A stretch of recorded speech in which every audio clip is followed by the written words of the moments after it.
sama-sama tayong magiging karakli.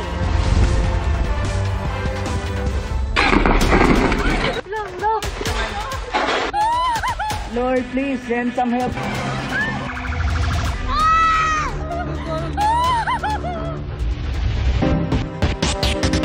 Mga buhay na nasayang at matinding pinsala sa ari-arian, maging sa mga makasaysayang istruktura, ang iniwan ng magnitude 6.9 na lindol na yumanig sa Visayas kagabi.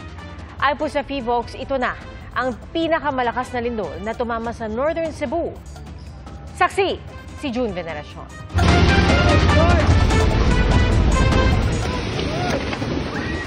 Bumagsak ang kisame ng mall na ito at nabalot ng takot ang mga naiwang empleyado. Wait, please guide us. Ayaw! Oh my God, Lord!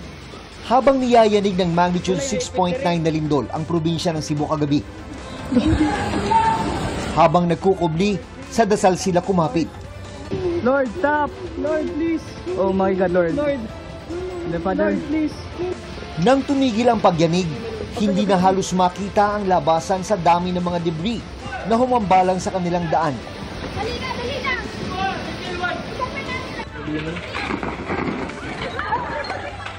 Sa Bantayan Island, nagandahulog ang krus at mga ilaw ng St. Peter Apostle Parish. May maririnig na iyak at mga sigaw. Surod na nahulog ang tipak na ito na bahagi ng simbahan.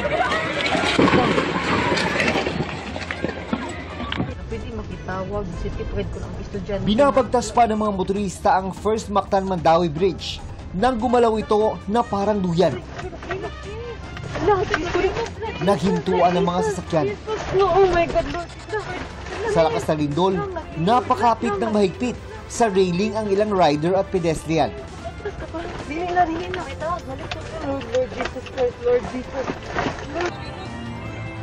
Nabulabog ang idinaraos na gala sa beauty pageant na ito sa Cebu City.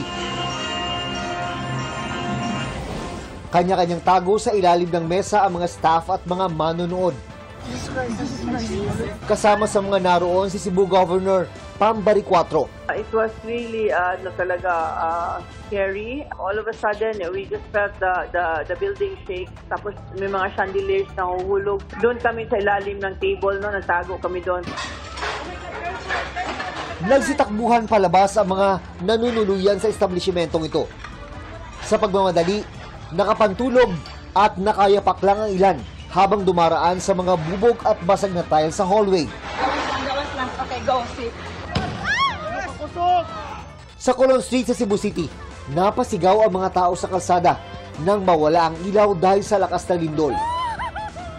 Ato ang mga sa bayan ng Remigio, kabilang sa mga pinuntahan ng mga rescuer ang sports complex na pinagdausan ng isang paliga kagabi. Sa Isimkers. Sa dagat ang epicenter ng lindol, 19 na kilometro mula sa lungsod ng Bugo. Oh, bara. Pareho, big tabang. Doon may ilang namatay matapos madurog ang ilang bahay sa lakas ng pagyanig. bukol na siya. Ha? Sa gitna ng dilim, sinikap ng mga residente na makuha ang mga naipit sa ilalim ng debris. Katawagan, napay daghang rescuehonon sa sud. Pagkagat na liwanag, mas nakita ang bakas ng pinsala ng lindol. Gaya ng mga gumuhong parte ng fast food chain na ito. Ang tumamang magnitude 6.9 na lindol kagabi, pinakamalakas sa kasaysayan ng Northern Cebu, ayon sa Philippine Institute of Volcanology and Seismology o PHIVOLCS. At least in the last 400 years, yung pong fault na nag-generate dito, ngayon lang po ulit siya gumalaw. So medyo matagal po siyang gumalaw, kaya siya medyo malakas. Hanggang kaninang umaga, mahigit 800 aftershocks ang naitala ng ahensya. Pwede pa raw yung dumami sa mga susunod na araw, linggo o buwan. In-expect po natin yan. More than 1,000 aftershocks. Pero again, hopefully po lahat po ito'y mahihina lang. Intensity 7 ang pinakamalakas na pagyanig o paggalaw ng lupa na nilikha ng lindol resulta ng paggalaw ng isang offshore fault sa lalim na 5 kilometro. Paliwanag ng PHIVOLCS, side to side o horizontal ang naging paggalaw ng fault, kaya hindi lumikha ng tsunami, hindi tulad kung ang galaw ay pataas o pababa. Malawak po, no, yung may reports po sa aming pagyanig.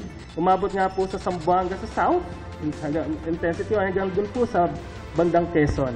po. So malawak po dahil po, again, may kalakasan po ang lindol at ito po ay may kababawan din. Sa pamamagitan nitong earthquake simulator ng PHIVOLCS, titingnan natin kung gaano nga ba kalakas ang Intensity 7. Kasama ko si Glenn Huego ng DZWB. Tingnan natin. Mawawala ka sa balanse. Mawawala ka sa balanse rin pala. Imagine mo to kung niyuyuyug ng ganito yung mga bahay, di ba? Paano pa kaya? Pero syempre, iba pa rin talaga ang pakiramdam ng aktwal kung ikukumpara sa simulator lang. Pinangangambahang marami pa ang natabunan na kailangang i-rescue. Critical daw ang unang 24 oras mula nang tumama ang kalamidad. Kaya kailangan mabilis ang search and rescue operations. Maraming casualty sa Bugo kasi highly urbanized siya. No? Maraming infrastructure doon. Malaking factor din na gabi siya nangyari. Sabi ng PHIVOLCS, posibleng gumalaw ang iba pang fault system na malapit sa epicenter ng magnitude 6.9 na lindol. Pero masyado raw itong malayo para makaapekto sa Metro Manila, kung saan matagal ang pinangangambahang tumama ang The Big One o ang magnitude 7.2 na lindol. Para sa GMA Integrated News, ako si Jun Veneracion, ang inyong saksi. 5 kilometro lang ang lalim ng pinagmula ng magnitude 6.9 na lindol na yumanig sa Visayas kagabi. Ramdam ang pagyanig sa iba't ibang lugar sa Western, Central at Eastern Visayas. Gayon din sa Bicol Region, Zamboanga Peninsula, Northern Mindanao at Caraga Region. Ayon sa PHIVOLCS, pinakamalakas ang pagyanig sa Bogo City, Daan Bantayan, Medellin, San Remigio at Tabuelan sa Cebu. Nagtala po roon ng Intensity 7 na batay sa Earthquake Intensity Scale ng PHIVOLCS ay itinuturing ng destructive o mapaminsala. Nadagdagan pa ang bilang ng mga nasawi sa magnitude 6.9 na lindol sa Visayas. At mula sa Bogo City sa Cebu, saksi live si Alan Domingo ng GMA Regional TV. Alan? Yes, Pia, umakyat na sa 70 ang bilang ng mga nasawi habang 200 naman ang nasugatan sa pagyanig ng lindol, lalo na dito sa Northern Cebu.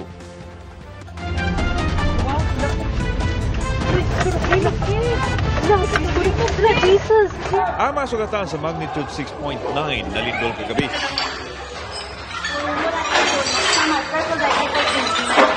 Sa ospital sana ang tagpuhan, pero kahit mga ospital, labis ding naapektuhan.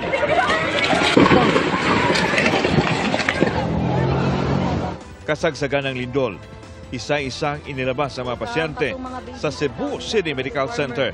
Hili-hilera ang mga hospital bed sa labas ng paggamutan. 3 sanggol ang isinilang sa kasagsagan ng lindol. Agad silang inilabas kasama ang kanilang mga nanay. Isa sa inilikas ang 20 anyos na si Gistrel na nagtamo ng bali sa kanang kamay ng madulas habang lumilindol.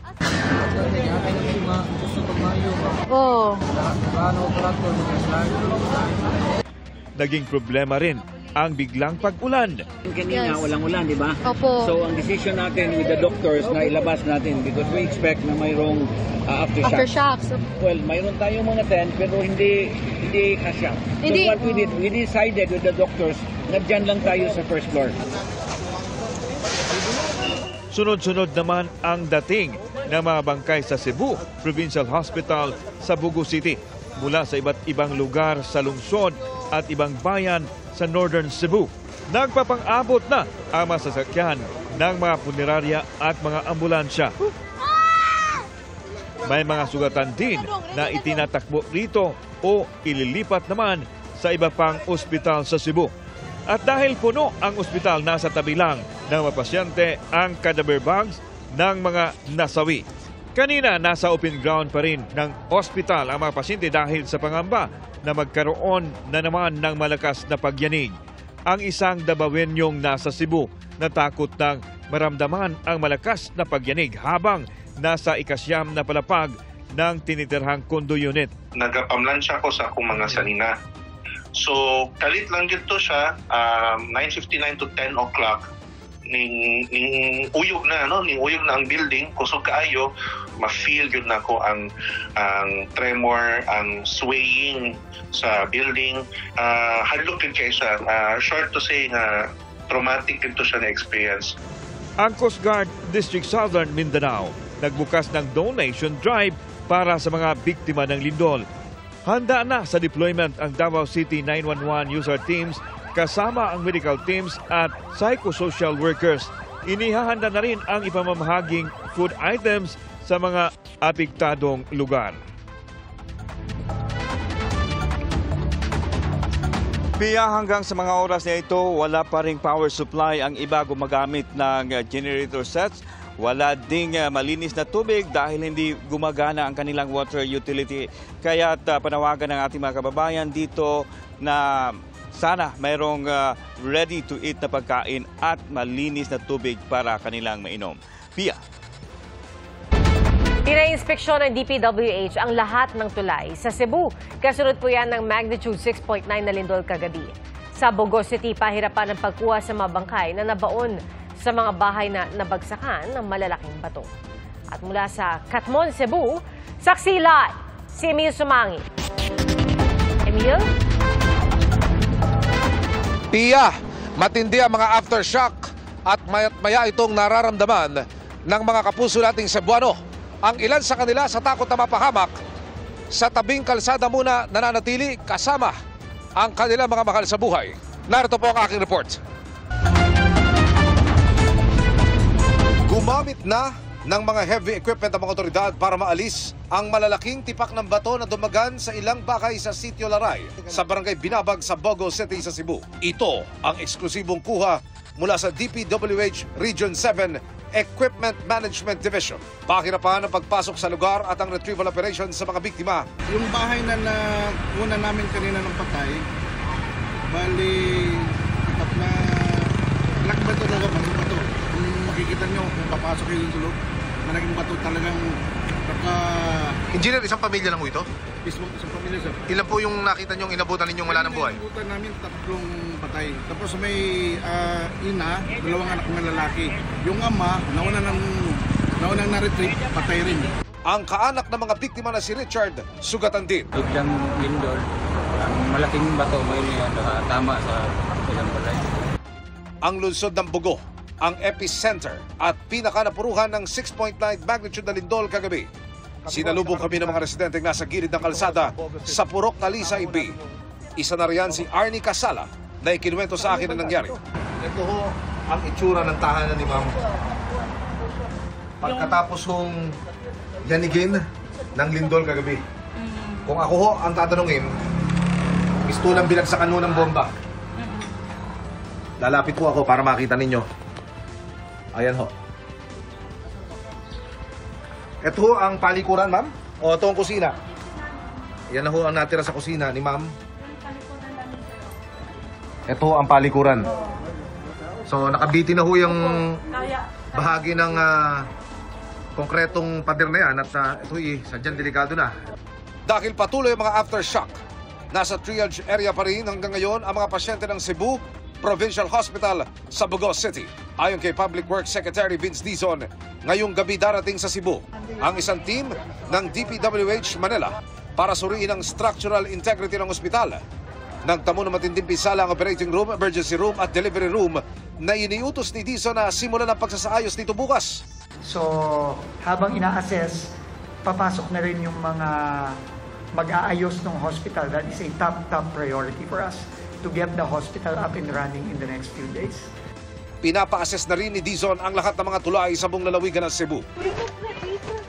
Binuksan na ang First Mactan-Mandawi Bridge matapos ang ilang oras ng pagsasara dahil sa lindol. Pinadaraanan na rin ang Marcelo Fernand Bridge at CC-Lex na ayon sa advisory ng DPWH ay tiyak ng ligtas. Bukas ng umaga, inaasahang darating si Pangulong Bongbong Marcos sa Bogo City para magbigay tulong sa mga apektadong residente. The earthquake was very strong. Pagka yung mga ganyang klaseng numbers, that's a very big number already. So we're assessing the damage, we're assessing the needs na pangangailangan. Ayon sa DSWD, nasa 27,000 na pamilya ang apektado ng lindol. Handa na raw ang food packs para sa mga apektadong residente. We assured the local chief executives that the national government, all of us, pati DSWD, is ready to help In fact, as we speak, we have 300,000 family food packs in Cebu already. Naka-pre-position na yon. Ang Department of Energy, inactivate na raw ang task force para maibalik ang kuryente sa mga apektadong lugar. We activate the task force, task force on energy resiliency. And once it's activated, all the stakeholders are gathered in order for us to have information and act on the problem. Nagpadala na naman ng 4 na team ang Department of Health para tumugon sa pangangailangan ng mga nilindol. May 500 million pesos na quick response fund ang DOH. Pero nabawasan na raw ito sa mga nagdaang disaster. Malamang daw hindi na raw sumapat dahil sabay tinutulungan ngayon ng DOH ang Cebu at Masbate. May naka-allocate na po bang pondo for additional emergency repairs or temporary health service continuity? We will tap the QRF fund. So as of now, and then we also had a message from Secretary Pangandaman for the agencies kung maubos yung QRF, pwede daw kami mag-request ng additional. So as of now, our remaining, we have allocated 200 from 2024, 300 from 2025, pero sa dami ng mga nakaraang mga disaster at calamity, 166 million na lang po yung nasa QRF na magagamit ko ngayon dito sa two responses na kailangan natin, yung sa Masbate at sa Bogo. So malamang manghihingi ako kay Secretary Pangandaman ng additional, especially for Bogo. Hindi pa naman daw masabi ng DOH kung gaano kalaki ang hihingi nilang dagdag na pondo sa DBM. Iniutos naman ng Health Secretary ang PhilHealth na sagutin ang gastusin ng mga biktima ng lindol sa ospital. If hirap na hirap talaga yung LGU, iti-take over namin yung provincial, and then we will get our teams from the 83 hospitals to help support essential services. We'll also, now that you reminded me, I will be sending and deploying mental health psychosocial team from our National Center for Mental Health. Meron na kaming specific team na mapapadala. So the key is mobilizing them. Yun ang mahirap, ma'am. Sometimes we have to coordinate with the Office of Civil Defense, who coordinates the C-130 that will bring our team there. But the resources are available.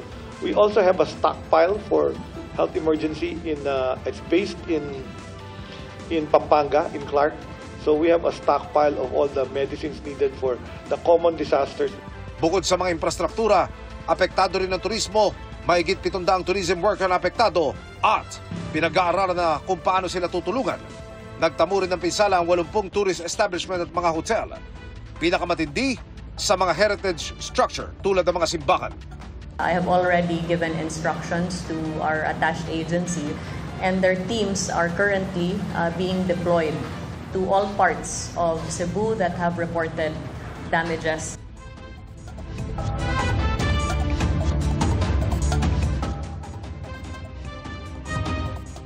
Bago mananghali bukas, inaasahan ang pagdating ni Pangulong Bongbong Marcos sa Bogo City sa Cebu. Kasamang darating na Pangulo ang mga kinatawan ng mga kagawaran na kanyang inutusan para kanyang makatuwang dito sa paghatid ng konting tulong sa mga apektadong mga kababayan natin dito sa Cebu. Mula riyan sa Bogo City, tayo ay lumabas dahil masama ang signal. At nasa area tayo ngayon ng Katmon. Dito tayo nagla-live dahil hindi stable pa hanggang sa mga kasalukuyan ang signal doon sa area ng Bogo City kung saan itinuturing na epicentro ng lindol. Pia. Emil, hanggang ngayong gabi ba ay nakaranas pa kayo ng mga aftershocks? Oo, Pia, maya't maya at hindi basta-basta. Bago lang tayo mag-live kanina at bago natin iparada yung ating mga sasakyan dito sa ating kinaroroonan, tayo ay niyanig ng aftershock at natsyempo lamang na tayo ay pumarada sa tabing kalsada kung saan naroroon yung ilan sa mga kababayan nating nagpasyang lisanin yung kanilang takanan at doon muna manirakan sa tabing kalsada. Ibang klase, Pia, masasabi ko dahil yung alog, napakalakas at ilang segundo kung magtagal. Kaya yung mga kababayan natin, sa totoo lamang, kung i-roll natin yung video na aming kuha kanina, talaga namang ninenervyos, takot na takot. At wala raw silang balak munang bumalik sa kanilang mga tirahan sa loob. At dito muna sila sa tabing kalsada magpapalipas ng magdamag. Pia. Alright. So, Emil, ano ba yung abiso para syempre doon sa mga nabanggit mo nga, syempre yung mga residente nangangamba pa rin sila at kapag gabi na, di ba, mahirap matulog kapag ganito nakakaranas pa ng mga aftershock. Ano yung abiso ng lokal na pamahalaan o ng mga otoridad para mag-ingat yung ating mga kababayan, lalo na sa banta ng mga aftershock? Ang binabanggit sa mga press conference na isinasagawa dito sa Bugo City, hindi lamang pati na doon sa mga karating na bayan, para sa ating mga kababayan ay maging alerto sa mga pangyayari sa mga susunod na oras dahil ang binabanggit nga ng mga otoridad ng lokal na pamahalaan maging ng national government, aasahan dapat ng mga kababayan natin dito sa Cebu yung mayapang mga aftershock at ito raw ay magtatagal hindi lamang sa loob ng linggong ito kundi baka hanggang sa mga susunod na buwan. Ito yung bagay na para bagang naninibago yung ating mga kababayan dahil sa totoo lamang ibang klase yung aftershock na ating nadarama. Yung ilan sa mga barangay na ating nadaanan mula dyan sa Cebu City patungo sa Bugo City kanina, meron naman tayong nakitang mga kagawad ng mga LGU, pati na ng mga barangay, mga ambulansya, mga rescue personnel na nakakalat sa mga kalsada, sa mga komunidad para alalayan yung ating mga kababayan. Hindi lang yun, Pia, napansin din natin sa pamamagitan ng mga marked vehicles nila, yung mga ambulansyang pumapasok dito sa area ng Bugo City mula ito sa mga karatig na lugar at lungsod, munisipalidad sa labas para bagang sumasaklolo sa pangangailangan at kinasasadlakang sitwasyon ngayon ng mga Cebuano dito, partikular sa Bugo City. Pia. Alright, Emil, mag-ingat kayo dyan at maraming salamat sa iyo. Si Emil Sumangil po live mula sa Catmon, Cebu.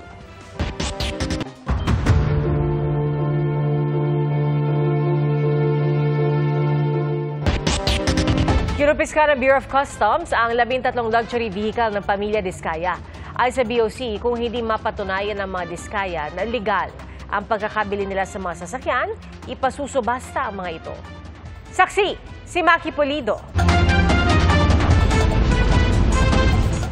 Mag-aalas 2 ng madaling araw kanina, isa-isang inilabas mula sa compound ng St. Gerard Construction sa Pasig City ang mga luxury vehicle ng pamilya Diskaya.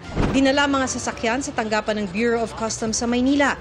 13 luxury vehicle ang nasa loob ng BOC. Ano lang kami dito for security reason dahil dadalhin dito. Ang info ko dito is warrant of seizure yan, kaya tapos dadalhin dito na inisyu ng Bureau of Customs. Ayon sa BOC, tinatayang 100 million pesos ang halaga ng buwis na hindi nabayaran para sa 13 luxury vehicle na inisyuhan ng warrant of seizure and detention. Kabilang dyan ang Rolls-Royce Cullinan ng mag-asawang Pacifico at Sara Diskaya. Tinataya nga abot ng 22 million pesos ang halaga, kaya tansya ng BOC, nasa 33 million pesos dapat ang binayarang buwis para rito. Ayon sa BOC, walang import permit ang sasakyan at wala ring certificate of payment o patunay na may binayarang buwis. Kung hindi mapatunayan ng mga Diskaya na legal ang pagkakabili nila sa mga sasakyan, ipasusubasta ng customs ang mga luxury vehicle. Nag-comply sila sa pagbibigay ng mga dokumento. At tinignan namin yung mga dokumento nila, hindi kami kumbinsido na tama yung mga dokumento at tama yung mga pinagbayaran. Hinihinga namin ng pahayag ang mga Diskaya. Ang tanong, sino ang kasabwat ng mga taga-customs kaya nakalabas sa mga sasakyan mula sa pier? Pinagpapaliwanag daw ang 10 customs examiner, appraiser hanggang deputy collector. Kailangan natin bigyan ng paggalang yung tinatawag na due process. So as the first part ng due process na yan, binibigyan natin ng pagkakataon magpaliwanag. Maaari na raw i-release ang 17 iba pang luxury vehicle ng mga Diskaya, pero may kasulatang kung lumabas sa post-audit na kulang ang nabayarang buwis, kailangang bayaran ito. Dagdag ng customs, iimbestigahan na rin nila mga sasakyan ng iba pang personalidad na nadadawit sa mga maanumalyang flood control project. Nagkataon lang nauna yung Diskaya dahil yan yung pinaka-high profile case nitong mga nakaraang buwan. Meron din kami mga isa-submit by Friday sa ICI. Kinakailangan naman namin makipag-ugnayan at mag-cooperate sa ICI para iisa naman po yung takbo ng investigation. Para sa GMA Integrated News, ako si Maki Pulido, ang inyong saksi. Ipinatawag po ng Independent Commission for Infrastructure sina dating House Speaker Martin Romualdez at ang nagbitiw na Ako Bicol Party List Representative na si Zaldico. Ayon po sa ICI, iimbestigahan din nila si dating DPWH Secretary at ngayon Senator Mark Villar. Saksi si Joseph Moro. May sabina na ang Independent Commission for Infrastructure sa dalawang dating mataas na opisyal ng Kamara, sina dating House Speaker Martin Romualdez at nagbitiw na ako Bicol Party List Representative Saldi Co na dating chairman ng House Committee on Appropriations nung ginawa ang kontrobersyal na insertion sa 2025 national budget.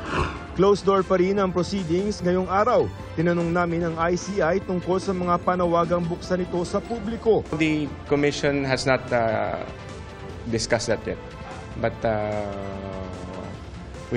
probably ask them about that because they know about the request that it be live stream. Humarap sa ICI si DPWH Undersecretary Emil Sadain at si dating Undersecretary Roberto Bernardo. Sir, comment lang, dinideny ni Senator Escudero yung mga accusations niya. No need to push her. Pero hindi nagsalita si Bernardo. Hinihinga namin siya ng reaksyon matapos itanggi ng mga pinangalanan niyang personalidad na humingi sila ng komisyon mula sa mga proyekto ng gobyerno. Sabi ni ICI Executive Director Attorney Brian Hosaka, maaring isunod na rin ang sabina para kay Senador Mark Villar na nagsilbing Secretary ng Department of Public Works and Highways noong Duterte administration. That's a possibility, yes, because he was a former secretary of the DPWH, right? That's been brought up among the members of the commission. Oh, yes. Ayon naman sa DOJ, gumugulong na ang investigasyon nito kay Villar. Para raw ito sa mga nakuha mo ng kontrata ng kanyang pinsang buo sa mga infrastructure projects sa Las Piñas mula noong panahong kalihim siya ng DPWH. Kilalang baluarte ng mga Villar ang Las Piñas. Because of that prohibited interest, we're discussing being the contractor in Las Piñas. Mga sir, gano'ng karami? 18 billion worth of projects. Billion. 18.5 ang sabi sa report. But we have to flesh it out. And also a senator, ano yan kasama yan sa relationship na hindi dapat nangyayari. Di ba? Kasi you have something to do with the, with the way that the money is involved. When you vote for a budget, kasama ka na rin. Hindi raw limitado sa flood control projects ang nakuha ng pinsan ni Villar. Lahat ng klaseng project yan. Whatever, ano man maisip mo, yun na yun. Kasama yan, lahat, in the menu. From school buildings to roads to asphalt overlay to revetments, lahat yan kasama yan. Kasama rin sa investigasyon ng kapatid ni Villar na si Senador at dating Las Piñas Representative Camille Villar, pati na ang inang si dating Senador Cynthia Villar. They're related interest. Isa lang sila interest nila. Isang relationship lang yan. Diba? Isang family lang yan. Bahagi ang investigasyon sa mga Villar sa case build-up sa mahigit 6 na pong mamabatas na kontratista, dating kontratista o may relasyon sa mga kontratista. Sinusubukan ng GMA Integrated News na makuha ang panig ng mga Villar. Para sa GMA Integrated News, ako si Joseph Morong, ang inyong saksi. Nasa kustodiya na ng NBI ang isang itinuturing na whistleblower at isang sumukong suspect sa pagpatay kay dating PCSO Board Secretary Wesley Barayuga. Gagawa ng hakbang ng NBI para maisama sa Interpol Red Notice ang sinasabing mastermind na si dating PCSO General Manager Regina Garma. Saksi, si John Consulta, exclusive. Mag-aalas 7 kagabi nang dumating sa NAIA Terminal 3 galing Iloilo si Police Lieutenant Colonel Santi Mendoza, ang itinuturing na isa sa whistleblower sa pagpatay kay PCSO Board Secretary Wesley Barayuga noong 2019. Sinusutan ng bulletproof vest si Mr. Mendoza tapos masunduin ng NBI para sigurituin ang kanyang kaligtasan. Ngayon nandito na siya sa Metro Manila. Dinala siya sa NBI headquarters sa Pasay City kung saan naghihintay ang kanyang abogado. Ready ka na, sir? Na magsabi? Opo. Noon pa nga. Nitong Lunes, sa Maynila, sumuko ang kasamahan ni Mendoza na si Nelson Mariano. Meron kami hawak na warrant of arrest laban sa iyo. In-issue ng RTC Branch 279 ng Mandaluyong City para sa kasong murder. Yes, sir. Arestado ka. Ang nag-utos umunong patayin si Barayuga, sinuoy PCSO General Manager Garma. Kikilos na raw ang NBI para maisama ito sa Interpol Red Notice. Alam ko nandun siya sa Malaysia, probably nandun pa rin siya sa Malaysia. But we will already notify the Interpol para masabihan siya na meron na siyang warrant of arrest. Bumuo na rin ng tracker team ang PNP-CIDG para tumulong sa paghanap sa iba pang akusado. Nakikipag-ugnayan na rin ang CIDG sa kanilang mga counterparts sa ibang bansa. Nauna nang isiniwalat sa Quadcom hearing ni Mariano at Mendoza na gustong palabasin ni Garma at nooy NAPOLCOM Commissioner Edilberto Leonardo na kasama sa drug list si Barayuga kahit hindi ito totoo. Mapakamaterial nung salaysay na binigay ng ating mga witness kasi sila ang nagbigay ng link dun sa pinaka-mastermind. So sila yung tao sa mga middlemen na naging dahilan para may sagwa yung ginagawa nilang krimen. The prosecutor will now move that they be released, discharged as a state witness. Para sa GMA Integrated News, John Consulta ang inyong saksi. Inireklamo ng dating political officer ni Senator Robin Padilla na si Nadia Montenegro ang isang empleyado ng Senado at ilang pahayagan. Dahil po yan sa alegasyong nag-ugnay sa kanya sa umano'y paggamit ng marijuana sa CR ng Senado. Saksi, si Oscar Oida. Reklamong libel ang inihain ni Nadia Montenegro sa Caloocan Prosecutor's Office laban sa ilang pahayagan. Kaugnay yan sa artikulo muna nilang nagsasabing may nahuli sa Senado na gumagamit ng marijuana na iniugnay kay Montenegro. But based on the on truth, of course, and also the incident report of Senate OSAA, ang nakita kay Nadia is vape, a grape-flavored vape. So it's actually false and very malicious to state that my client Nadia Montenegro was caught using marijuana in the Senate comfort room. Reklamong unjust vexation at paglabag sa Safe Spaces Act naman ang inihain sa Pasay Prosecutor's Office laban sa isang empleyado ng Senado. It's against an employee of ASAA because Nadia was drugged and grabbed her arm and she was dragged to a wall at the Senate office. He said, between you and me lang, ingat ka, maraming naiinggit sa'yo dito. And I said, bakit? Kung meron nga daw ako nakasalubong na staff ng isang senator sa hallway ng CR na nabugahan ko ng amoy marijuana. That is when I showed him, sabi ko, I showed him my vape. Nagulat na lang ako that there was a photo that came out on TV and all over the news that was the time that I was apprehended, which is not true. There was no apprehension that happened? No apprehension happened. Ayon kay Nadia, minabuti niya mag-resign bilang staff ni Senador Robin Padilla, hindi dahil sa guilty siya. I didn't want anyone to be dragged into this. And I know I will be used against him also. It gave me so much peace also. Dagdag ni Montenegro, nagdulot ng trauma ang nangyari na nakaapekto rin sa kanyang pamilya. Nationwide, natawag na ako ng kung ano-anong pangalan. And again, I want the public to know the truth. Walang nangyaring ganun. Para sa GMA Integrated News, ako si Oscar Oida, ang inyong saksi.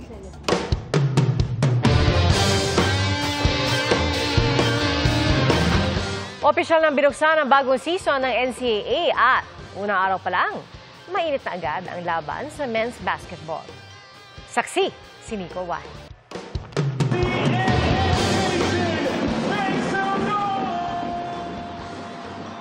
Hype up at electrifying ang pagbubukas ng 101st season ng NCAA sa Araneta Coliseum. Ang makukulay na performance ng bawat NCAA schools, sinuklian ng walang tigil na hiyaw ng crowd. Hawak ang kanilang mga light stick. To the athletes, the fans, and to the indomitable spirit of NCAA, let season 101 begin! Building Greatness ang tema ngayong season na hosted by Mapua University. Kabilang sa maraming aabangan ang pagkakasama sa liga ng ilang sports kung saan naka-Olympic medals ang Pilipinas. Like boxing, gymnastics, weightlifting, kasi kung sino pa yung na ano sa Olympics, sila yung wala sa collegiate sports. Very excited kami, kasama namin sa collegiate sport para ipakita yung support ng NCAA sa ating sports program sa Pilipinas. Nakaabang na rin ang lahat sa bagong format ng palaro na inaasahang magpapa-excite lalo sa men's basketball, ang opening sport ng season. Sobrang excited kasi another year na naman, another NCAA season and another opportunity na ipakita yung talent and ma-represent yung school. Siyempre masaya, makakalaro na ulit ako sa NCAA. Siyempre this is my last season na rin. Sobrang saya kasi lalo na iba yung team. Sobrang thankful lang ako.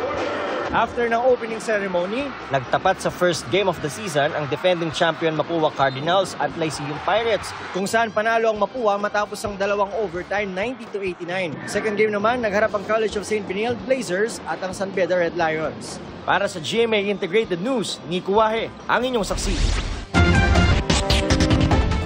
Tinatak ng tricycle na yan ang kalsada sa Antipolo City nang salpukin ng isang SUV. Ang isang pasahero na bali ang dalawang tuhod. Bahagya namang nasugatan ng tricycle driver at isa pang pasahero. Ayon sa pulisya, nagdire-diretso palabas ng terminal ang SUV hanggang mabangga ang tricycle. Mga kapuso, bago sa saksi, isang bus ang nagliyab sa North Luzon Expressway bago mag-alas 10 ngayong gabi. Galing ang bus sa field trip sa isang amusement park at pauwi na sa Santa Maria, Bulacan nang mangyari ang insidente. Rumisponde agad ang mga fire truck. Ligtas naman ang mga pasahero.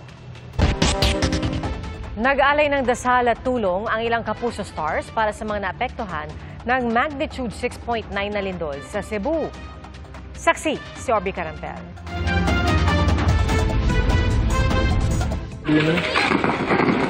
Sa lakas ng magnitude 6.9 na lindol na yumanig kagabi sa Cebu, nahulog at nabasag ang mga ilaw sa St. Peter the Apostle Parish sa isla ng Bantayan kagabi.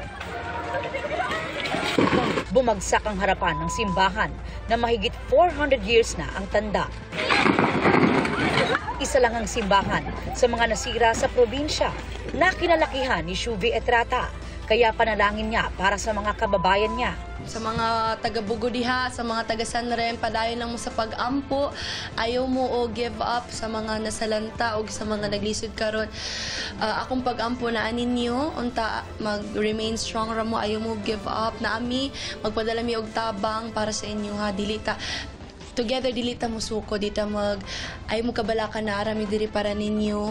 O kung saan mo matabang, kaya na mo buhaton para ninyo. Kaya ni nato tanan. Ayon kay Shuvi, malapit lang ang Bugo, ang epicenter ng lindol sa Bantayan Island kung saan siya lumaki. Safe naman daw ang kanyang mga kamag-anak doon. Pero nalulungkot siya para sa mga nasawi at biktima ng lindol, kaya nananawagan siya ng dasal at tulong para sa mga kababayang Cebuano. Sobrang grabe yung nangyayari ngayon sa Cebu. So right now, I hope maraming tulong na dumating. Kailangan ng manpower, medical assistance, na pwedeng pumunta sa Bugo mismo. Like a true scout at first female ambassador ng Boy Scouts of the Philippines, nagpaalala si Shuvi na dapat ay maging laging handa at kung maaari ay mag-volunteer. Nagpadala na ako ng tulong sa LGU doon, volunteers natin doon. Kung kaya ko nga lumipad na ngayon para tumulong, magagawa ko. Pero baka hanapan ko ng schedule na pumunta talaga doon at magbigay ng tulong sa mga taga Cebu. Ang kapwa Cebuana at Encantadia Chronicle Sangre co-star na si Manilyn Reynes nagpost naman ng panalangin at nanawagan din ng tulong. Dasal din ang panawagan ng gumaganap bilang si selebe sa Encantadia na si Gazini Ganados. Ang fellow Cebuana at Sparkle Beauty Queen na si Bea Gomez nanawagan din ng tulong for Cebu at nagbabala sa aftershocks. Si Cruz versus Cruz star Vina Morales, ipinagdarasal din ang mga taga Cebu at ang mga taga Bugo na kanyang hometown. Ipinost din ni Vina ang mga accounts ng GMA Kapuso Foundation kung saan maaaring magpaabot ng tulong. Nagsama-sama rin ang mga bumubuo ng TikTok Lock sa pagdarasal para sa mga naapektuhan ng lindol. Kami po ay nakikidalamhati at patuloy na nagdarasal para po sa mga kababayan nating nasalanta ng lindol sa Cebu at iba pang probinsya sa Visayas. Para sa GMA Integrated News, Aubrey Carampel ang inyong saksi. Salamat po sa inyong pagsaksi. Ako po si PR Kanghel para sa mas malaking misyon at sa mas malawak na paglilingkod sa bayan.